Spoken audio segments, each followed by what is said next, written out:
Introduction, Part 3. You have found that the individual may act on the universal, and that the result of this action and interaction is cause and effect. Thought, therefore, is the cause, and the experiences with which you meet in life are the effect. Eliminate, therefore, any possible tendency to complain of conditions as they have been or as they are, because it rests with you to change them and make them what you would like them to be. Direct your effort to a realization of the mental resources always at your command, from which all real and lasting power comes. Persist in this practice until you come to a realization of the fact that there can be no failure in the accomplishment of any proper object in life if you but understand your power and persist in your object, because the mind forces are ever ready to lend themselves to a purposeful will in the effort to crystallize thought and desire into actions, events, and conditions. Whereas in the beginning each function of life and each action is the result of conscious thought, the habitual actions become automatic, and the thought that controls them passes into the realm of the subconscious. Yet it is just as intelligent as before. It is necessary that it becomes automatic or subconscious in order that the self-conscious mind may attend to other things. The new actions will, however, in their turn, become habitual, then automatic, then subconscious, in order that the mind again may be freed from this detail and advance to still other activities. When you realize this, you will have found a source of power which will enable you to take care of any situation in life which may develop. Part 3. The necessary interaction of the conscious and subconscious mind requires a similar interaction between the corresponding systems of nerves. Judge Troward indicates the very beautiful method in which this interaction is effected. He says, the cerebral spinal system is the organ of the conscious mind, and the sympathetic system is the organ of the subconscious. The cerebral spinal is the channel through which we receive conscious perception from the physical senses and exercise control over the movements of the body. This system of nerves has its center in the brain. The sympathetic system has its center in a ganglionic mass at the back of the stomach, known as the solar plexus, and is the channel of that mental action which unconsciously supports the vital functions of the body. The connection between the two systems is made by the vagus nerve, which passes out of the cerebral region as a portion of the voluntary system to the thorax, sending out branches to the heart and lungs, and finally passing through the diaphragm.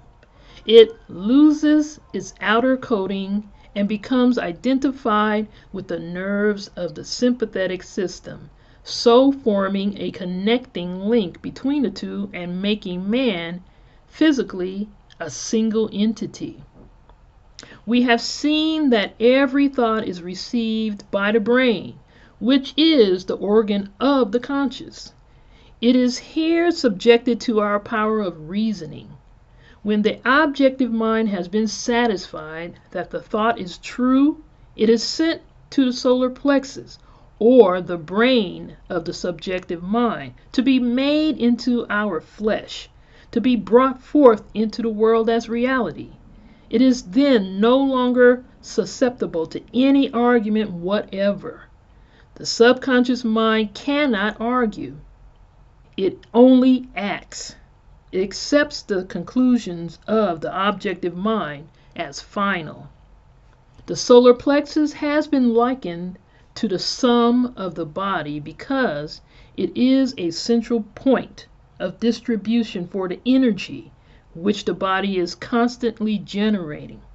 This energy is very real energy, and this sun is a very real sun, and the energy is being distributed by very real nerves to all parts of the body and is thrown off in an atmosphere which envelops the body. If this radiation is sufficiently strong, the person is called magnetic. He is said to be filled with personal magnetism. Such a person may wield an immense power for good. His presence alone will often bring comfort to the troubled minds with which he comes into contact. When the solar plexus is in active operation and is radiating life, energy, and vitality to every part of the body and to everyone whom he meets, the sensations are pleasant. The body is filled with health, and all with whom he comes in contact experience a pleasant sensation. If there is any interruption of this radiation, the sensations are unpleasant. The flow of life and energy to some part of the body is stopped, and this is the cause of every ill to the human race, physical, mental, or environmental. Physical, because the sun of the body is no longer generating sufficient energy to vitalize some part of the body. Mental, because the conscious mind is dependent upon the subconscious mind for the vitality necessary to support its thought. And environmental, because the connection between the subconscious mind and the universal mind is being interrupted. The solar plexus is the point at which the part meets with the whole, where the finite becomes infinite, where the uncreate becomes create, the universal becomes individualized, the invisible becomes visible. It is the point at which life appears, and there is no limit to the amount of life an individual may generate from this solar center. This center of energy is omnipotent because it is the point of contact with all life and all intelligence. It can therefore accomplish whatever it is directed to accomplish, and herein lies the power of the conscious mind. The subconscious can and will carry out such plans and ideas as may be suggested to it by the conscious mind. Conscious thought, then, is master of this sun center, from which the life and energy of the entire body flows, and the quality of the thought which we entertain determines the quality of the thought which this sun will radiate, and the character of the thought which our conscious mind entertains will determine the character of the thought which this sun will radiate, and the nature of the thought which our conscious mind entertains will determine the nature of thought which this sun will radiate, and consequently will determine the nature of the experience which will result. It is evident, therefore, that all we have to do is let our light shine. The more energy we can radiate, the more rapidly shall we be enabled to transmute undesirable conditions into sources of pleasure and profit. The important question then is how to let this light shine, how to generate this energy. Non-resistant thought expands the solar plexus. Resistant thought contracts it. Pleasant thought expands it. Unpleasant thought contracts it. Thoughts of courage, power, confidence, and hope all produce a corresponding state, but the one arch enemy of the solar plexus, which must be absolutely destroyed before there is any possibility of letting any light shine, is fear. This enemy must be completely destroyed. He must be eliminated. He must be expelled forever. He is the cloud which hides the sun, which causes a perpetual gloom. It is this personal devil which makes men fear the past, the present, and the future. Fear themselves, their friends, and their enemies. Fear everything and everybody. When fear is effectually and completely destroyed, your light will shine. The clouds will disperse, and you will have found the source of power, energy, and life. When you find that you are really one with the infinite power, and when you can consciously realize this power by a practical demonstration of your ability to overcome any adverse conditions by the power of your thought, you will have nothing to fear. Fear will have been destroyed, and you will have come into possession of your birthright. It is our attitude of mind toward life which determines the experiences with which we are to meet. If we expect nothing, we shall have nothing. If we demand much, we shall receive the greater portion. The world is harsh only as we fail to assert ourselves.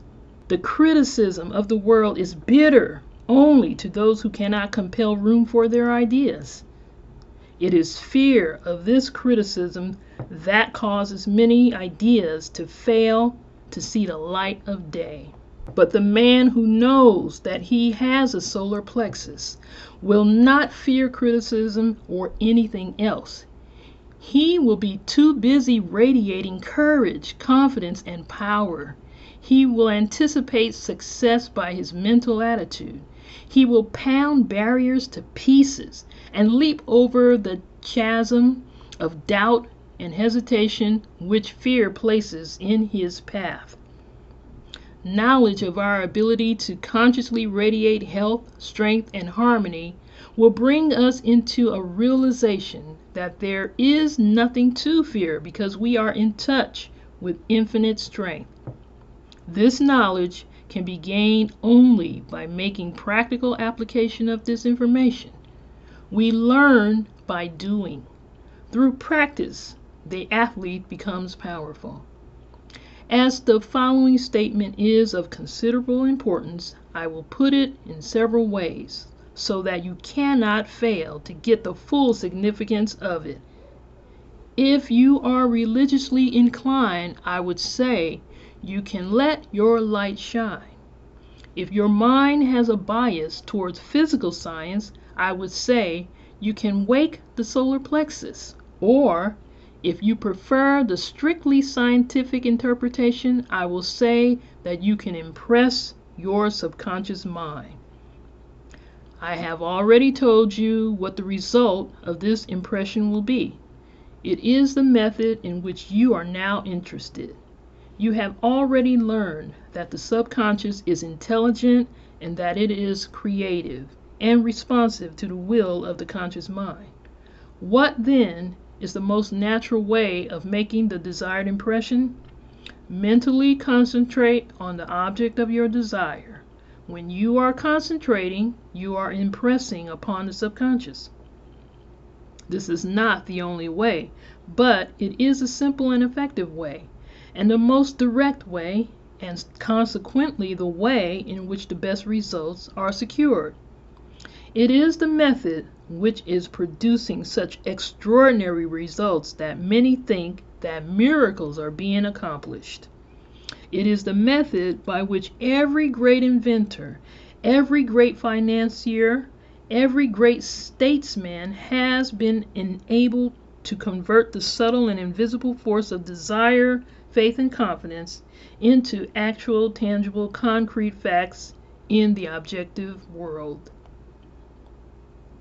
The subconscious mind is a part of the universal mind.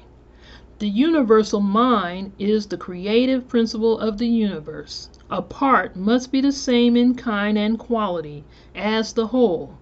This means that the creative power is absolutely unlimited.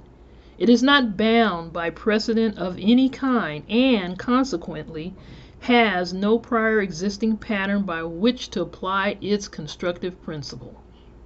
We have found that the subconscious mind is responsive to our conscious will, which means that the unlimited creative power of the universal mind is within control of the conscious mind of the individual. When making a practical application of this principle, in accordance with the exercises given in the subsequent lessons, it is well to remember that it is not necessary to outline the method by which the subconscious mind will produce the results you desire. The finite cannot inform the infinite. You are simply to say what you desire, not how you are to obtain it. You are the channel by which the undifferentiated is being differentiated, and this differentiation is being accomplished by appropriation. It only requires recognition to set causes in motion which will bring about results in accordance with your desire, and this is accomplished because the universal can only act through the individual, and the individual can only act through the universal. They are one. For your exercise this week, I will ask you to go one step further. I want you to not only be perfectly still and inhibit all thought as far as possible, but relax. Let go. Let the muscles take their normal condition. This will remove all pressure from the nerves and eliminate that tension which so frequently produces physical exhaustion. Physical relaxation is a voluntary exercise of the will, and the exercise will be found to be of great value, as it enables the blood to circulate freely to and from the brain and body. Tensions lead to mental unrest and abnormal mental activity of the mind. It produces worry, care, fear, and anxiety. Relaxation is therefore an absolute necessity in order to allow the mental faculties to exercise the greatest freedom. Make this exercise as thorough and complete as possible. Mentally determine that you will relax every muscle and nerve until you feel quiet and restful and at peace with yourself and the world. The solar plexus will then be ready to function, and you will be surprised at the results.